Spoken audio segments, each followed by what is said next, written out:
Hello students, आज हम ninth class का चैप्टर सेकंड पढ़ेंगे। सेकंड चैप्टर का नाम है पोलिनोमियल। तो सबसे पहले मैं पोलिनोमियल की डेफिनेशन आपको बता देता हूँ। पोलिनोमियल क्या होता है? एन एल्जेब्रिक एक्सप्रेशन, एक बीजगणितीय संख्या with power in whole number, जिसकी पावर हमें किस में मिलनी चाहिए? होल नंबर में। होल नंबर जैसे 0 1 2 3 4 5। अगर ये रेशनल ये पावर अगर अपनी फ्रैक्शन में होती है या माइनस में होती है प्लस, तो ये क्या नहीं होता है? अपना पोलिनोमियल नहीं होता। इसलिए इसके लिए एक नेसेसरी कंडीशन है कि पोलिनोमियल वही कहलाएगा जिसकी पावर किस में हो? होल नंबर में। एंड हैव मैनी टर्म्स, और इसमें क्या होती हैं? अनेक टर्म होती हैं। वो क्या कहलाता है? अपना पोलिनोमियल। अब पोलिनोमियल में मैनी टर्म्स होती हैं, तो सबसे पहले हमें टर्म्स के बारे में पता होना चाहिए कि टर्म क्या होती है। टर्म को हिंदी में बोलते हैं पद।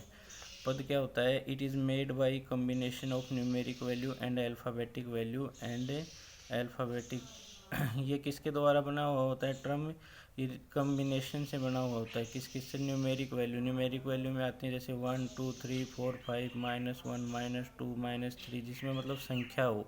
और अल्फ़ाबेटिक वैल्यू होती है जिसके अंदर X Y Z A B C कुछ भी हो, अल्फ़ाबेट हो। इन दोनों को मिलाकर हमारी एक टर्म बनती है।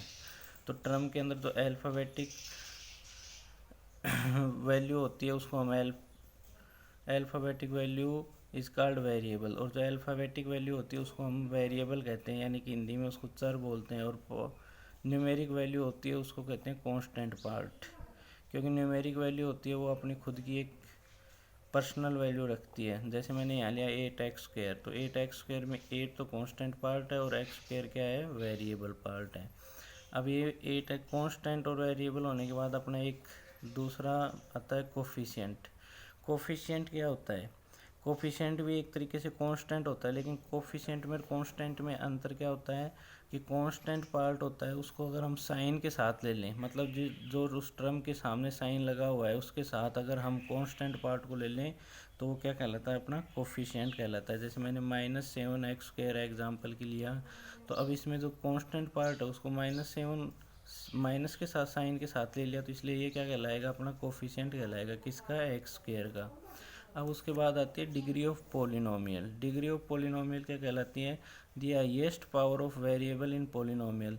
जो भी अपना मैनी टर्म्स से मिलके पोलिनोमियल बनता है, बहुपद बनता है, उसके अंदर जो वेरिएबल है, मान लो x है, तो x की जो सबसे बड़ी पावर होगी वो ही पद की क्या कहलाएगी? घात कहलाएगी, या डिग्री ऑफ पोलिनोमियल कहलाएगी। अब पोलिनोमियल को हम दो तरीके से डिवाइड करते हैं। पहला क्या है? Type of polynomial on basis of term, पद के आधार पे। तो पहला होता है मोनोमियल। मोनोमियल होता है एक पद, तो which have only one term, इसके अंदर सिर्फ केवल एक ही टर्म होती है 2x। बाइनोमियल, बाइनोमियल वो होता है जिसके अंदर दो टर्म होती हैं, इसको द्विपद बोलते हैं। विच हैव टू टर्म्स, जैसे 2x + 3। ट्राइनोमियल, ट्राइनोमियल वो होता है जिसके अंदर 3 टर्म्स होती हैं, यानी कि जिसके अंदर 3 पद होते हैं वो त्रिपद कहलाता है, जैसे 2x² - 3x - 5। दूसरा हम पोलिनोमियल को डिवाइड करते हैं on the basis of degree, degree के आधार पे। डिग्री के आधार पर पहला आता है अपना लीनियर पोलिनोमियल, रैखिक बहुपद। रैखिक बहुपद कौन सा कहलाता है? जिसकी डिग्री क्या हो? 1 हो। जिसकी घात, जिस समीकरण की या जिस बहुपद की घात 1 होगी वो लीनियर पोलिनोमियल कहलाएगा। क्वाड्रेटिक पोलिनोमियल, जिस बहुपद की घात 2 होगी वो क्वाड्रेटिक इक्वेशन, जैसे 2x² + x + 4, तो इसमें सबसे बड़ी घात क्या है? 2 है, तो इसलिए ये क्या कहलाएगा? क्वाड्रेटिक पोलिनोमियल या द्विघात बहुपद। फिर होता है क्यूबिक पोलिनोमियल। क्यूबिक पोलिनोमियल वो होता है जिसके अंदर क्या हो? डिग्री 3 हो, यानी कि जिस समीकरण की घात 3 हो। जैसे यहाँ सबसे बड़ी x की घात 3 है, तो इसलिए इस समीकरण की घात होगी, और ये सबसे बड़ी है, तो ये कौन सा पोलिनोमियल बन गया? अपना क्यूबिक पोलिनोमियल या त्रिघात समीकरण। उसके बाद अब मैं इसके बेसिस पे कुछ क्वेश्चन करवा रहा हूँ आपको। देखो, which of the following expansions are polynomial. अब मुझे कुछ इक्वेशन दी गए हैं, कुछ बहुपद दिए गए हैं, हमें उनमें से आइडेंटिफाई करना है, पहचान करना है कि कौन सा पोलिनोमियल है वो 1 वेरिएबल का है और कौन सा नहीं है।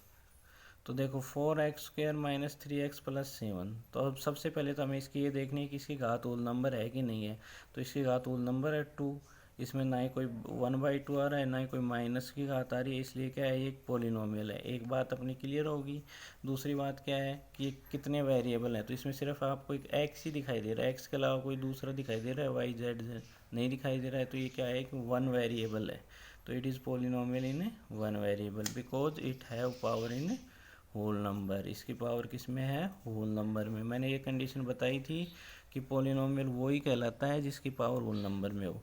दूसरा है y² plus √2, it is a polynomial one variable. अब आप कहोगे सर 2 की पावर तो रूट में आ रही है, 1/2 आ रही है, लेकिन हमें किसकी पावर देखनी है पोलिनोमियल में, सिर्फ वेरिएबल की, और वेरिएबल इसमें y है, y चर है, और y चर की पावर किस में है, होल नंबर में है, और सिर्फ एक y है, इसलिए ये क्या होगा, it is polynomial in one variable because it have power in a whole number. अब थर्ड देखो y प्लस 2/y, तो जब 2/y है इसको ऊपर लेके आएंगे तो हम इसको क्या करेंगे, 2/y की पावर -1, और मैंने बताया था जब किसी की पावर -1 में हो या फ्रैक्शन में हो तो वो होल पोलिनोमियल नहीं कहलाता है। ठीक है, it is not polynomial because it power is not in a whole number. अब अगले में हमें कोफिशिएंट राइट करने हैं। तो मैंने कोफिशिएंट आपको बता दिया था कि किसी भी टर्म के अंदर जो साइन के साथ कांस्टेंट पार्ट होता है उसको कोफिशिएंट कहते हैं। तो अब हमें यहाँ x² का कोफिशिएंट निकालना है, तो 2 + x² + x² के साथ कुछ नहीं है, इसलिए इसकी क्या हो गया, 1 हो गया। तो इसका क्या लिखेंगे, 1 is the coefficient of x²। अब यहाँ देखो इसके आगे माइनस आ रहा है, तो इसका मतलब क्या है, ये -1 से मल्टीप्लाई है, तो इसका कोफिशिएंट क्या हो जाएगा, -1। इसी तरीके से इसके आगे क्या है, π/2 है, तो इसका कोफिशिएंट क्या हो जाएगा, π/2। अब अगले में हमें डिग्री निकालनी है। डिग्री मैंने बताई थी, डिग्री क्या होती है, बहुपद की, बहुपद के अंदर जो वेरिएबल होता है उसकी जो सबसे बड़ी पावर होती है वही डिग्री कहलाती है। तो अब 5x³ + 4x² + 7x, इसमें देखो x की सबसे बड़ी पावर कितनी है, 3 है, तो इसकी डिग्री क्या हो जाएगी, degree of the polynomial is 3।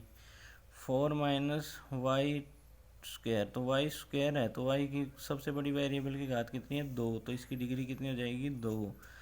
इसी तरीके से 5t - √2 है, तो डिग्री ऑफ पोलिनोमियल क्या हो जाएगी, 1।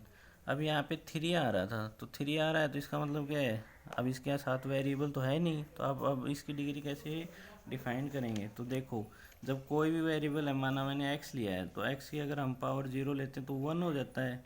तो अब यह 3 × x की पावर 0 कर दिया मैंने, तो 0 करते ये 1 हो गया ना, 1 हो गया, तो ये क्या हो जाएगी, इसकी डिग्री 0 हो जाएगी। धन्यवाद।